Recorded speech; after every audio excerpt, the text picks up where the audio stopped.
အားလုံးမင်္ဂလာပါ Sean Frankenstein ပြီးတော့ပြန်ကြွေးပါတယ်ကျွန်တော်ဒီနေ့ရေမွေးအသစ်နှလုံးဝယ်လာရဗျဒါကတော့ကျွန်တော်ဒီ Giorgio Armani ရဲ့အသစ်ထွက်တဲ့ဒီ Alexa version ပေါ့ Aquatigio Alexa နဲ့ကျွန်တော်တို့ဒီArmani Exchange ရဲ့ P1 စုဇိုးပေါ့ P1 ဆိုတော့ကျွန်တော်တို့ပြိုနီပန်းကိုပြင်သစ်လို့ရေးတာ P1 စုဇိုးကကြတော့ဒီတရုတ်နိုင်ငံရဲ့မြို့တစ်မြို့ပေါ့ဆိုတော့အဲ့ဒါကိုပေါင်းထားတာဆိုတော့ကျွန်တော်တို့ဒီဟာအရင်ဆုံးဖောက်လိုက်မယ်ဒီကောင်2014ရထွက်ထားတာဒါပေမဲ့ဒီကောင်ကျွန်တော်စမ်းလာတော့နဲ့တော်တော်လေးကြိုက်လို့အနက် simple ဖြစ်တယ်အဲ့လိုမျိုး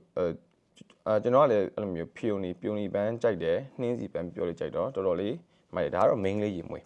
ဒါကြတော့အသစ်ထွက်တာဒီနှစ်မှထွက်တာ2025မှာ Alexa version ဒီကောင်50 ml ပဲလာဗျဆိုတော့ဒီကောင်ကိုအရင်ဆုံးကျွန်တော် unboxing လုပ်ပြမယ်ဆိုတော့ဒီကောင်ကကျွန်တော် retail ဆိုင်ကဝယ်လာတာပေါ့နော်ဆိုတော့ကိုရော6ပါဆိုတော့ဒီကောင်က12သိန်း13သိန်းဝန်းကျင်မှာရှိတယ်ဒီကောင်ကဒါ retail ဈေးပေါ့နော် discount တာဆိုလို့ရှိရင်အဲ့လောက်ဈေးမပေးရအောင် P1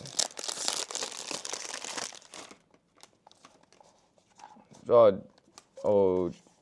ဒီကျွန်တော်တို့ဒီ Armani Privé တဲ့ကကျွန်တော်ဒီ collection ထဲမှာဆိုလို့ရှိရင်ကျွန်တော်အရင်အမှန်တိုင်းပြောရရင်တိတ်ပြီးတော့မသုံးဘူးစမ်းတော့စမ်းဘူးလေဒါပေမဲ့ဝဲရတာအရင်တန်တယ်လို့မခံစားဘူးဒါအားပုံရင်ပြပြပါတော့ဒါပေမဲ့ကျွန်တော်နည်းနည်းလေးစိတ်ကူးပေါက်လို့ဒီဟာလေးကြိုက်လို့ဝဲလာတာဗျ P1 စုစောဒါကကျွန်တော်ကိုယ်တိုင်သုံးဖို့ဝယ်ထားဖြစ်ပါတယ်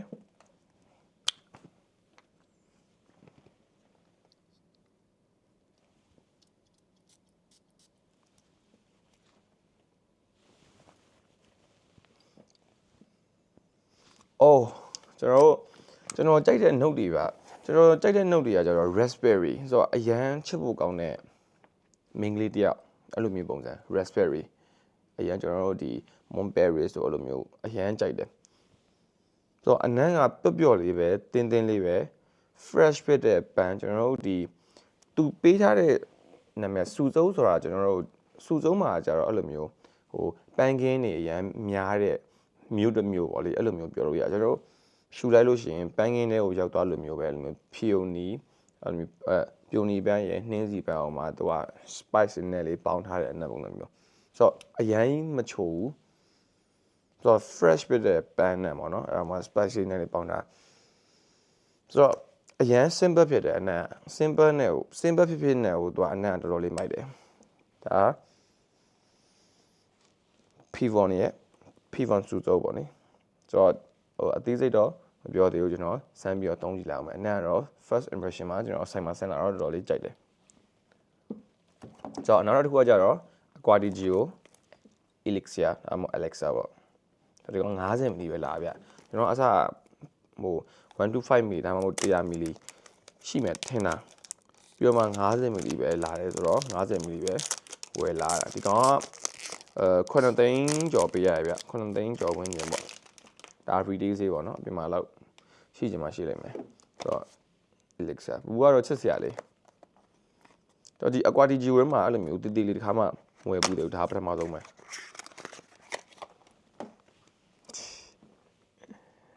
ချစ်စရာလေး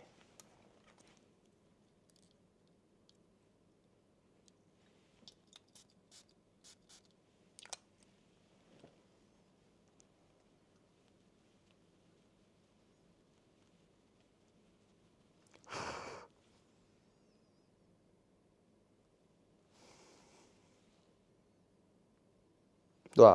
Aquatigio ရဲ့ DNA ကတော့ပါတယ်